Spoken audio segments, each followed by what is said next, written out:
예, 오늘 오후에 증거할 하나님의 말씀의 제목은 교회에서 질서를 지키라, 이런 제목으로 말씀을 상고하고 함께 은혜받고자 합니다. 교회에서 질서를 지키라. 제목을 한번 따라서 해볼까요?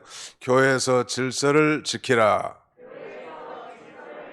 예, 교회에도 이렇게 보이지 않는 질서가 있습니다. 우리 모두는 다 예수 그리스도 안에서 구원받은 다 형제요 자매이죠. 오전에 잠깐 말씀드렸지만 심지어는 목사님도 똑같은 성도고 형제고 자매인 것입니다. 다만 하나님이 주신 그 직분을 따라 하나님이 세우셔서 말씀을 증거하는 것뿐이죠. 그럼에도 불구하고 우리 교회 안에는 보이지 않는 그런 이 질서가 있다는 것, 교회에서 질서를 지키라고 바울은 강조하고 있습니다. 고린도전 12장은 그 성령으로 말미암은 은사의 종류에 대해서 말하고 있고요. 13장은 특별히 모든 은사 가운데 최고의 은사인 이 사랑을 논하고 있습니다.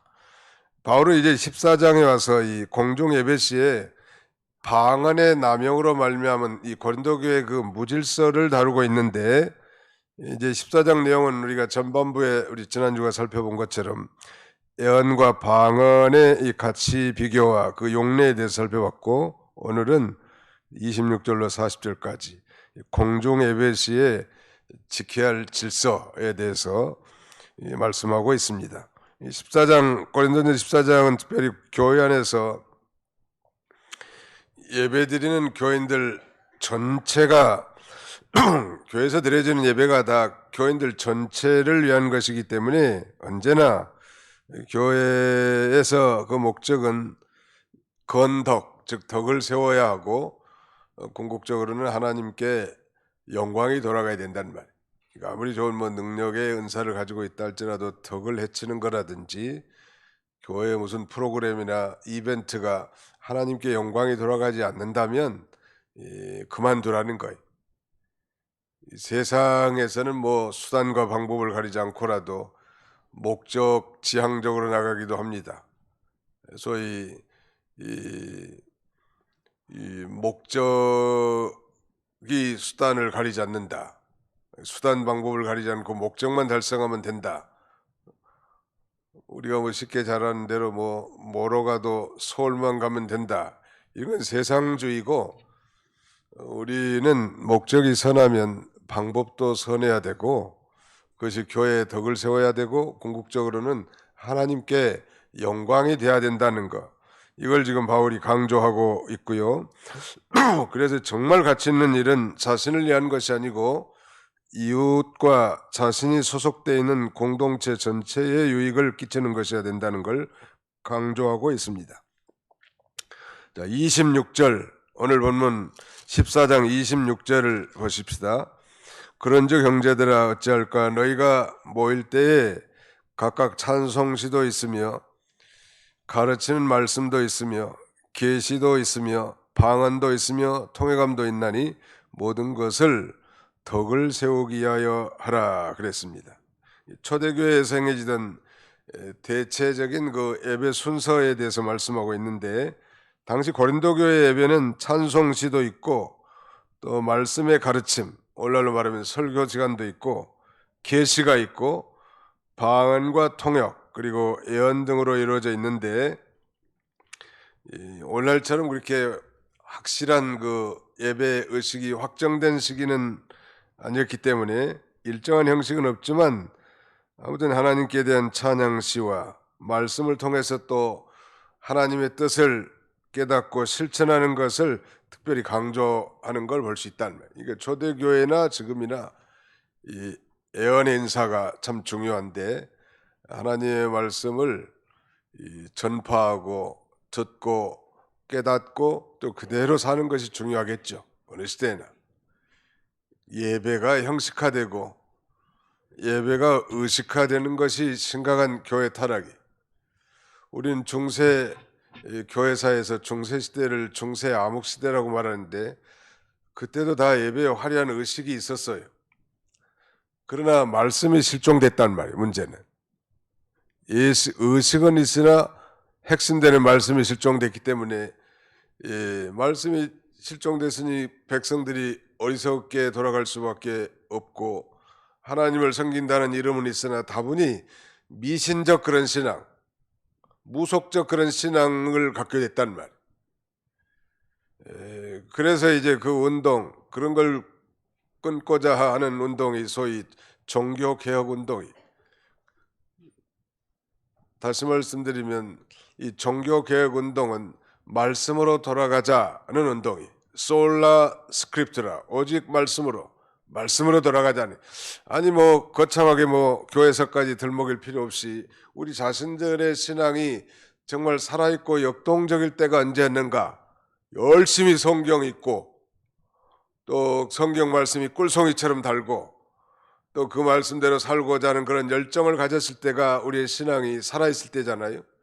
근데 언젠가 모르게 교회는 나가고 뭐 연보도 부지런히 하고 봉사도 하는데 힘이 없고 능력이 상실되고 새로움이 없는 그야말로 타성에 젖은 신앙에 접어든 거 보면 대개 다 말씀을 떠났더라니. 성경 안 읽고 주일날 계속 말씀 듣는 거 한 번 듣고 어쩌면 성경을 선반 위에다 올려놓고 주일날 먼지 탈탈 들어가지고 교회 가져오고 다시 갖다 올려놓는다니. 성경을 그냥 덮어놓고 살아. 따라서 합시다. 덮어놓고 살지 말고 열어놓고 삽시다. 성경을 늘 열어놓고 애독을 하라는 말이야. 애독. 성경 말씀이 과연 무슨 말씀인지 애독하고. 전 눈이 흐려서 나는 성경 못 봅니다. 이런 분들을 위해서 요새는 듣는 성경이 활발하게 나와 있기 때문에 성경을 또 부지런히 듣고 또 설교도 주일날 한 번만 듣지 말고 집에 가서 유튜브 다 올리니까 저녁 때 적어도 일주일에 한 번 이상은 유튜브를 통해서도 설교를 반복해서 듣는 거예요. 하나님의 말씀은 또 반복할 때 더 좋아. 곰탕도 첫 번 끓인 것보다 두 번째가 진짜라더만. 세 번째도 괜찮아. 누가 곰탕을 한 번만 삶아 먹고 던지는 어리석은 주부가 어딨냐는 말이에요. 끓일수록 구수한 맛이 나는 거예요. 자꾸 하나님의 말씀은 이 성령으로 기록된 생명의 말씀이기 때문에 자꾸 하나님의 말씀을 듣는 거예요. 저는 제가 한 설교도 종종 들어요. 그리고 성경을 이제 오래 읽으면 눈이 아프니까 이제 귀로 많이 들어요. 귀로. 드라마 성경을 통해서 성경을 시간만 나면 듣는단 말이에요. 듣는 것도 좋은 거예요. 아무튼 이 초대교회는 그런 일정한 예배 의식은 없었지만 중요한 것은 이 하나님께 대한 찬양과 말씀을 통해서 하나님의 뜻을 깨닫고 실천하는 것을 특별히 강조했다는. 그 다음에 여기 계시도 나오는데 계시는 하나님으로부터 영감받은 예언적 교훈을 가리킵니다. 27절부터 30절까지 내용은 어떤 내용인가 하면 예배 시에 이 방언과 예언 은사에 사용할 때 그 규칙을 제시하고 있습니다. 그 내용을 요약하면 그거예요. 은사의 사용은 아무튼 교회의 덕을 세우기 위해서 사용해야 된다는 거. 그 다음에 방언을 할 때는 반드시 통역을 하라는 거. 통역이 없을 때는 잠잠하라고 성경은 가르치고 있습니다. 그 다음에 방언을 하더라도 순서를 따라서 두세 사람, 세 사람 이상은 하지 말고 예언도 두세 사람, 즉 3명 이상은 하지 말고 3명 이상. 그 다음에 그 내용은 다른 사람에 의해서 진위를 판단받아야 된다는. 또 예언하는 자는 자제하면서 더불어서 타인에 의해서도 절제를 받아야 한다고 가르치고 있습니다. 아무튼 모든 걸 질서 있게 하라는 것. 오늘날도 그 교파 가운데 소위 브레더린이라고 하는 형제들 모임, 그런 그 침례교에 속한 교파가 있는데 거기는 목사님이 아예 없고 다 형제 자매라고 말하더만. 형제 자매라고 말하고 그 다음에는 자기가 감동이 된 사람이 자기가 한 주간 동안 말씀을 통해서 은혜 받은 것을 자기가 전하는 거예요. 그 사람이 끝나면 또 다른 사람이 일어서서 자기 또 이 성경을 이렇게 보면서 하나님께서 감동을 주시고 깨달은 걸 전파하는 거예요. 그래서 이 교역자가 없어. 근데 문제는 그 교인들을 관리하려면 또 관리자가 하나 있어야 되니까 또 뭐 한 집사를 또 세운대, 대표를. 그게 그거지 뭘. 그러니까 하나님은 어느 시대에나 이 대표들을 세워서 하나님이 일을 해 나가셨어요. 모세 때는 모세를, 아브라함 때는 아브라함을, 여호수아 때는 여호수아 장군을, 여호수아가 죽은 다음에는 사사들을 통해서, 또 사사 죽은 다음에는 또 왕들을 세워서도 하나님이 일을 해 나가시고, 또 신약 시대에도 사도들을 세워서 해 나가셨다는, 또 사도 시대 이후는 속사도 시대들, 그 이후에는 또 여러 속사도라는 건 뭐 교부들 정도 되겠죠. 오늘날은 또 목사와 장로님들을 세워서 대표를 세워서 하나님의 일을 해나가겠다는, 어느 시대에나 질서를 위한 거죠. 뭐 특별한 그 목적은 아니에요. 질서와 화평, 교회의 질서와 화평을 위해서 그렇게 대표들을 세워서 하나님 일을 해나가게 했다는 거. 그런데 초대교회는 그런 게 완벽하게 지금처럼 갖춰지지를 않았기 때문에 아마 성령의 감동을 받은 형제들이 뭐 두세 명씩 일어나서 뭐 깨달은 바를 그렇게 전한 것 같아요. 요새로 보면 나눈 것 같아요. 그러다 보니까 뭐 서로 다른 사람 얘기는 안 들으려고 하고 자기가 깨달은 것만 먼저 말하려고 하니까 교회가 질서가 얼마나 어지럽냐 말이에요. 방언도 마찬가지. 방언도 차례를 따라서 한 사람씩 하고 세 사람 이상을 하지 말라고 하면서 반드시 통역을 세우고 방을 했다면, 통역이 없다면 교회에 잠잠하도록 이렇게 교훈하고 있습니다. 심지어는 예언하는 자들의 영이 예언한 자들에게 제재를 받아야 된다는. 목사님들도 강대상에 있으면 뭐 별의별 얘기 뭐 많이 하더라고. 저도 뭐 여러 번 들어봤는데 성경은 한번 읽어요, 몇 절. 성경은 몇 절 읽고는 뭐 성경과 뭐 관련이 별로 없는 것 같은데 온 얘기를 다 해. 세상 얘기, 뭐 세상 여행 얘기, 뭐 자식 자랑, 그런 건 바람직하지 않습니다. 예배 시간에 성경을 정확하게 해석해주고 또 그 해석된 진리를 적용하도록 강론하는 것뿐이지, 물론 뭐 예화가 필요해서 예를 드는 경우는 있지만 절제해야 됩니다. 아무리 뭐 자기가 말씀을 전파할 그런 고난을 위임받았다 할지라도 세상 얘기하는 게 아니란 말이에요. 근데 많은 사람들이 보니까 성경과 도외시된 말씀들을 너무 많이 하는 것 같고, 또 심지어는 뭐 성도들에게 잠이 안 오게 하려고 그런지 몰라도 코미디언 이상으로 웃기게 이렇게 한다는 거. 또 그러니까 안 믿는 사람도 그런 걸 또 좋아한대요. 물론 그것도 적당하게 활용하면 유익이 되겠으나 자신이 스스로 절제해야 되고, 자신이 절제하는 걸 잘 모르면 다른 사람들이 제재를 해서라도 교회의 질서를 지켜나가야 된다는 말이에요. 우리는 이 성령의 은사가 독선적이거나 배타적인 것이 아니라 덕을 세우고 포용적이고 질서를 존중하는 것을 믿고 그렇게 가르칩니다. 그 다음에 이제 34절로 38절까지는 남녀의 질서를 지키라고 했습니다. 남녀의 질서. 근데 특별히 여러분들 여자 성도님들에게 비에 거슬린 내용이 있을지 모르겠어요.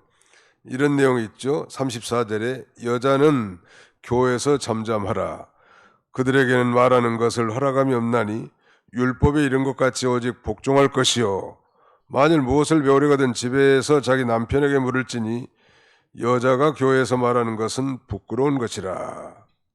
상당히 기분 나쁠 것 같은데 여성 동지들께서는 기분 나빠 생각할 건 하나도 없어요. 이건 뭐 여성에 대한 남성의 그런 우위성, 우월성을 주장하는 것도 아니고 여성에 대한 남성의 그 전제적 지배를 가리킨 것도 아닙니다. 또 여성에 대한 뭐 인격이나 인권을 무시하는 말씀도 아닙니다. 그저 하나님의 창조 질서와 예배의 경건을 위해서 공예배 시에 침묵할 것을 권면하는 것.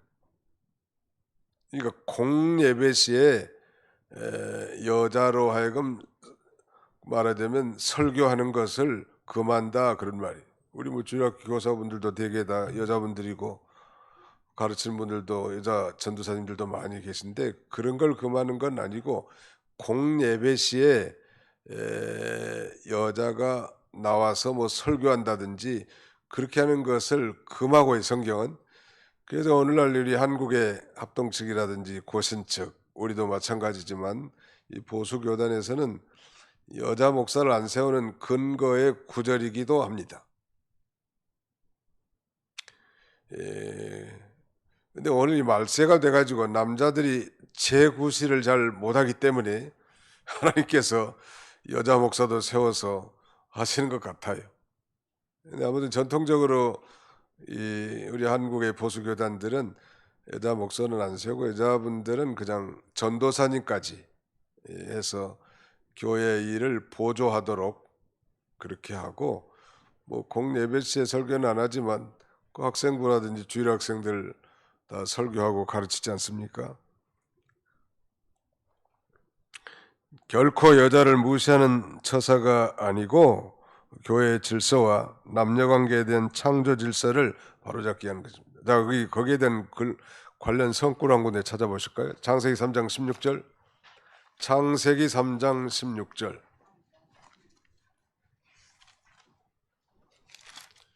창세기 3장 16절입니다.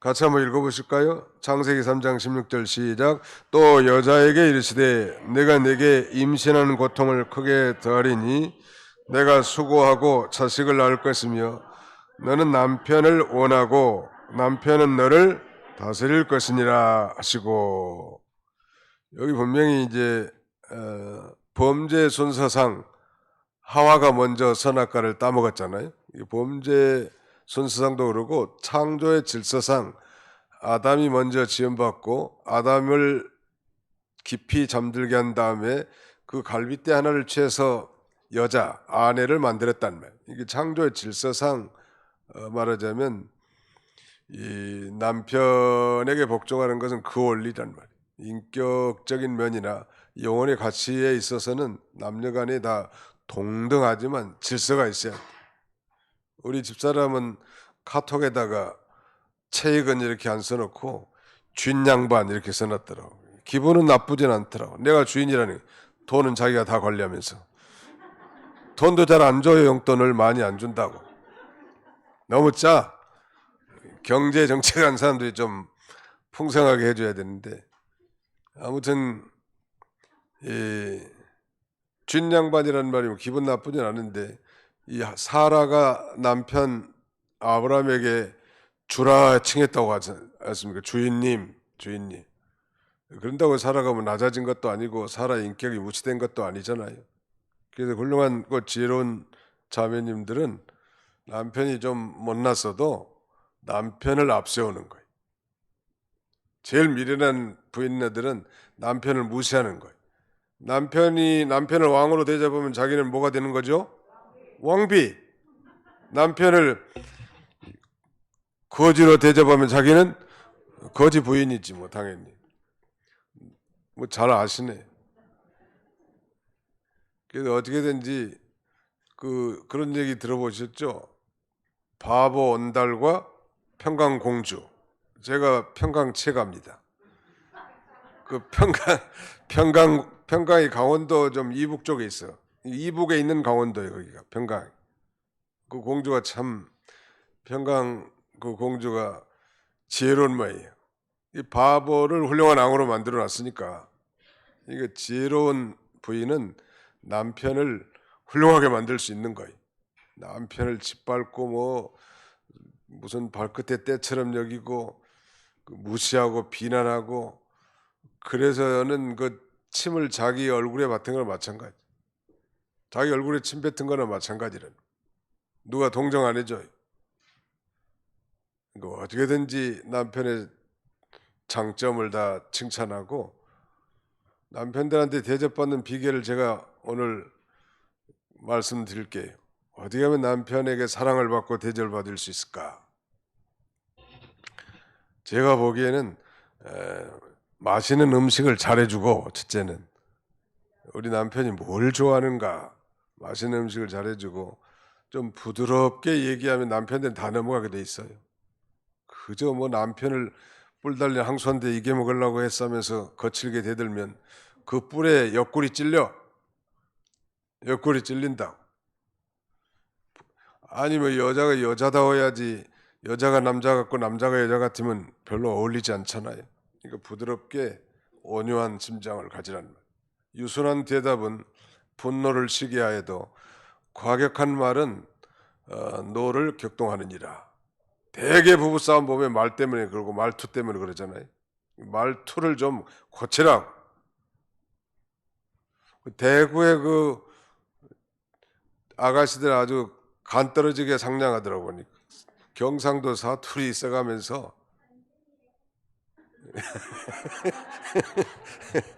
예.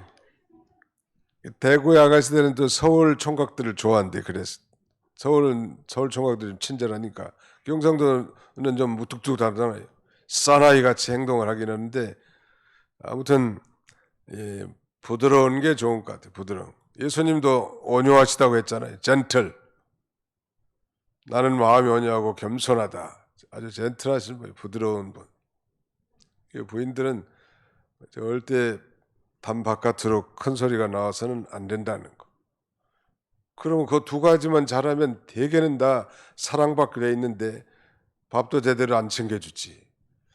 그 다음에 말은 함부로 하지. 그러면은 그 남자의 마음이 다른 데로 기울어집니다. 옛날에는 다방이라는 게 많았어. 다방에 가면 얼굴마담이 있어. 얼굴마담은 항상 예쁘게 한복을 차려입고 립스틱 짙게 바르고, 우리는 작업복 입고 가도 치마를 한번 쫙 키어 제끼면서 사장님 부른다고.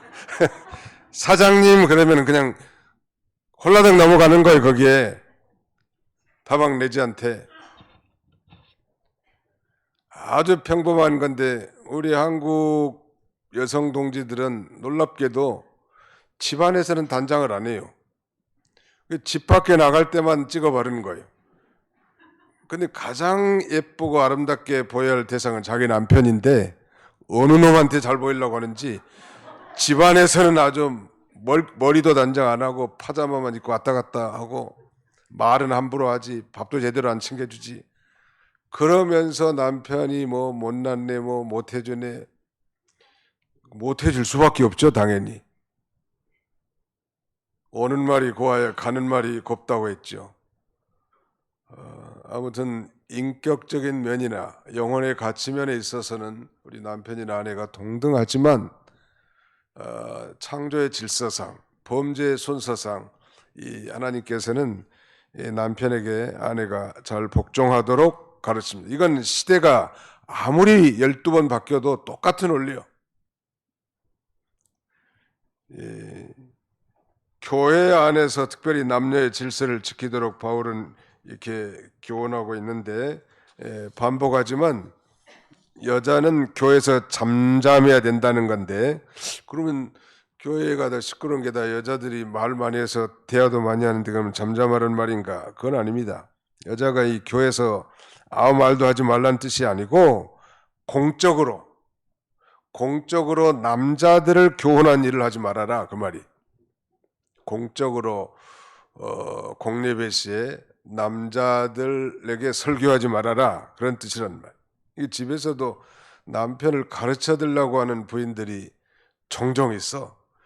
여기 계신 분들은 없는데 다른 교회는 많다고. 남편을 가르쳐 드리려고 하는데 누가 남편이 아내에게 잘 배우려고 하는 사람이 어디 있냐는 말이야. 자기가 행동으로 모본을 보이면 다 따라갈 건데 말로 가르치려고 한다는 말이야. 여자들이 많은 은사를 받았다고 해서 이 건전한 신앙생활하지 않고 방언하고 떠들고 교회에서 주장하는 자세를 해서는 안 된다는 거. 그 다음에 마지막 39절로 40절 한번 같이 읽고 마치도록 하겠습니다. 39절로 40절 시작. 그런즉 내 형제들아 애원하기를 사모하며 방언 말하기를 금하지 말라. 모든 것을 품 있게 하고 질서 있게 하라. 여기 자세히 보시면 39절에요. 애언하기를 사모하며 그랬습니다. 여기서 애언이라는 것은 미래의 일들을 예측하고 점치는 그런 애언이라기보다는 하나님의 말씀을 성령으로 깨달아서 가르치는 걸 가르칩니다.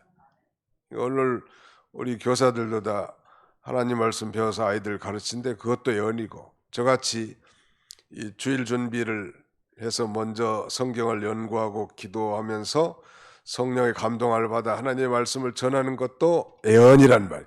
그걸 사모하는 거예요. 왜냐하면 이것은 이 방언은 자기 개인과 하나님과 영적으로 교제하는 것이기 때문에 다른 사람들에게는 유익이 안 돼요. 심지어는 다른 사람들이 와가지고 온 교인들이 다 방언하고 떠들고 있으면 미쳤다고 하지 않겠냐고 바울은 여기 14장 상반부에 그렇게 방언의 무익성에 대해서 강조하고 있잖아요. 그러나 이 방언의 유익은 자기가 하나님과만 영적으로 교통할 수 있다는 면에 있어서 영적인 유익이 있고, 혹 불신자들이 예수를 믿으니까 썰라썰라 이상한 말도 하는구나, 뭔가 예수쟁이들은 뭔가 있다, 교회 한번 가보자, 이런 거 전도에 좀 효과가 있을 수는 있으나 다른 교인들에게 이 큰 유익을 주지 못한다는 거, 이것을 언제나 기억해야 합니다. 이 방언보다 그래서 애언을 사모하라고 하는 것은 바로 그런 내용이, 하나님의 말씀이 자기에게 은혜가 되고 생명과 힘이 되고 자기를 인도하는 길잡이가 되도록 사모해야 합니다. 가령 제가 여기서 지금 열심히 외국어를 써가지고 영어 설교한다면 우리 가운데 몇 분이나 제대로 이해할 수 있겠는가? 조금 이해하는 분도 계시겠지만 그거 잘 안 돼요. 저도 미국에서 좀 살아봐서 아는데 그 원어민들 설교를 들어도 100% 이해가 안 돼. 잘해도 한 7, 80%밖에 이해가 안 되더라고. 근데 그 섬세한 내용을 어떻게 다 이해할 수 있냐는. 그건 다 이 외국어 역시 그 유익이 되는 게 아니란 말. 그래서 알아듣기 쉬운 말, 특별히 예언의 말씀을 자신이 깨닫고 은혜 받고 자신도 그렇게 살면서 또 다른 사람들에게 이 예언의 말씀인 성경 말씀을 전해줄 때 성령으로 받는 그리스도인들이, 성도들이 그 말씀을 자신의 생명으로 삼고 능력으로 삼고 나가기 때문에 이 예언은 유익하고, 그러므로 바울은 예언하기를 특별히 사모하라고 강조하고 있습니다. 그러나 억지로 방언을 금하지 말라고 분명히 했습니다. 교인들 가운데 방언하신 분이 교회에 들어왔는데 이 교회는 성령이 죽은 교회인가, 방언도 한 사람도 안 하고, 그래서 오히려 교회를 이상하게 생각할 수도 있고, 어떤 교회는 그런다고 그래요. 어떤 사람이 와서 열심히 방언을 크게 하니까 늘 묵상 기도만 하던 장로님이 도저히 은혜가 안 된다는 거예요. 그래서 그분을 교회 옥상에다가 따로 기도실 하나 마련해가지고 거기서 방언하게 했는데, 한 번은 또 아무도 없는 줄 알고 그분이 권사님이신데 강대상 앞에서 혼자 시끄럽게 한 마이. 그러니까 장로님이 그 얼마나 싫어했겠어요. 결국은 그분이 교회를 떠났다고.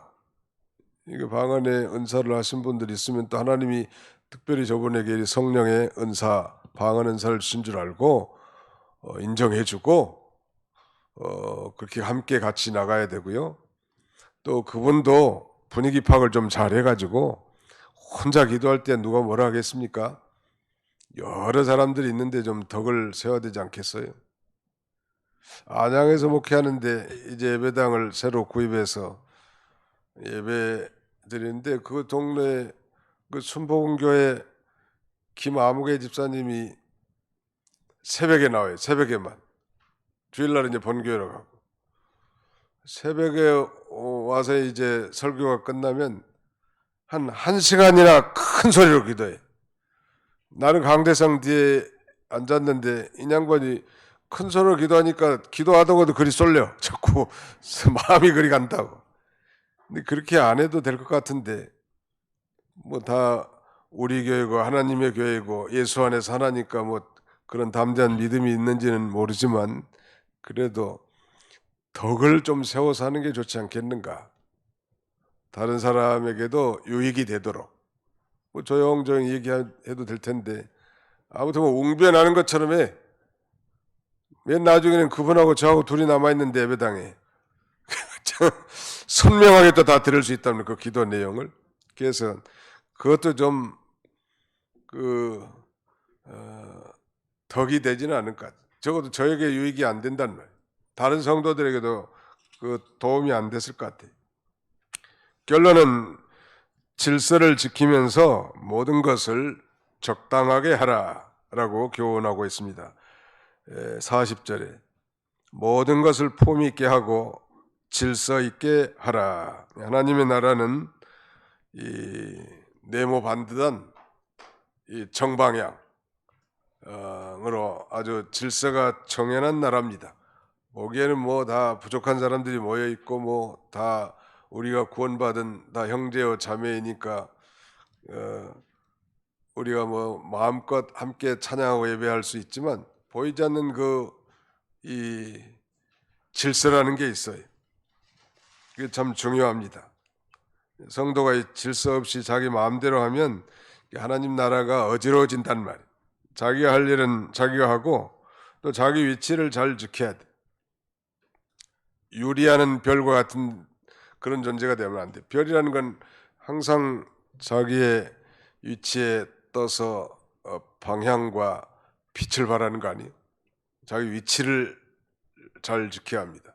사탄은 원래 존귀하게 지음받은 루시퍼 천사장이었습니다. 그런데 그가 교만한 마음이 들어와서 하나님과 같이 되려고 하다가 하나님 앞에 이 말하자면 저주를 받아서 바깥 어두운 데 내쫓김을 받은 게 사탄이고 마귀의 원조예요. 자기의 지위를 지키지 않았다니. 하나님이 세우는 위치가 있잖아요. 자기 위치. 그걸 떠나서 행동했단 말이에요. 그래서 유다서 1장 6절에 보면 또 자기 지위를 지키지 아니하고 자기 처소를 떠난 천사들을 큰 날의 심판까지 영원한 결박으로 흑암에 가두셨으며 라고 말씀합니다. 바로 이 사탄이 그렇단 말. 우리 믿음의 사람들은 자기의 위치, 포지션이 있어요. 그 위치를 잘 지켜야 돼. 구역장은 구역장의 위치가 있고 교사는 교사의 위치가 있고 집사는 집사의 위치에 있고 또 권사는 권사의 위치가 있고 자기의 위치를 잘 지키면서 빛을 발하고 하나님 앞에 영광을 돌리는 것입니다. 그 초신자들이 다 그런 걸 다 봐요. 변함없이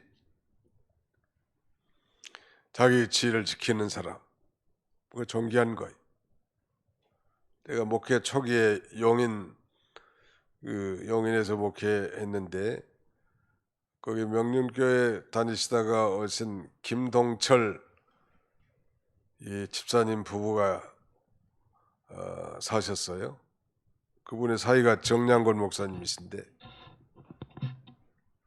머리가 하얗고 이북 출신이요. 이북에서 내려오신 분인데 말년에는 이제 무릎에 관절염이 심해가지고 온 마음을 뒤틀면서 흔들면서 오셔. 머리 하얘가지고 시간만 되면 그 시간에 자전거도 타고 오시기도 하고 부부끼리 걸어서 오시기도 하고 어느 날 그 동네 공장하는 공장 사장이 그리로 이사 왔는데 그 어느 교회 다니마이 어느 교회로 보낼까 이렇게 하다가 저 할아버지가 다닌 교회면 틀림없는 교회라.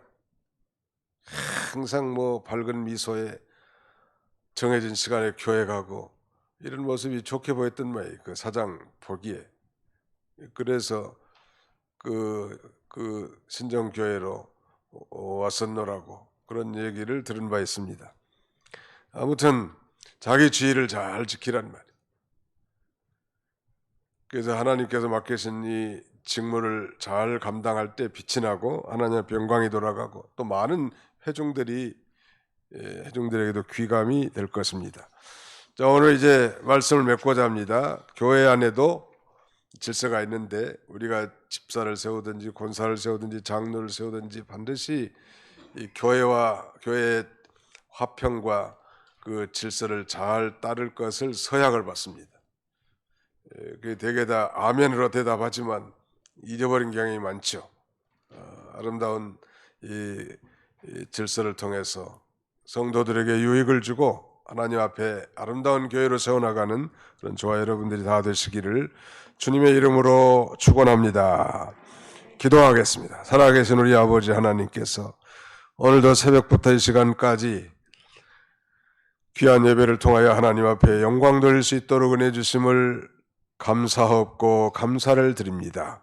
성탄절을 앞두고 예수님이 오시기 700년 전 성령의 감동을 받은 이사야 선지자를 통하여 장차 예수 그리스도께서 이 땅에 오셔서 이루실 그 위대한 구원 사역이 무엇인지를 밝힘으로 오늘 우리가 그 말씀을 상고하는 가운데 예수 그리스도 때문에 우리가 참으로 이 구원을 받고 영생을 얻고 하나님의 기업의 상속자가 되었다는 사실을 언제나 잊지 않게 해주시고 우리의 상한 마음을 다 고쳐주시고 죄로 말미암은 슬픈 마음들 다 위로해 주실 뿐만 아니라 죄와 사망 가운데 영원히 마귀의 종살이를 뻔했던 저희들에게 이 놀라운 그리스도 안에서 죄와 사망 가운데서 해방시켜 주시고 참 자유의 백성으로 살아갈 수 있도록 인도해 주셨사오니 감사하고 감사를 드립니다.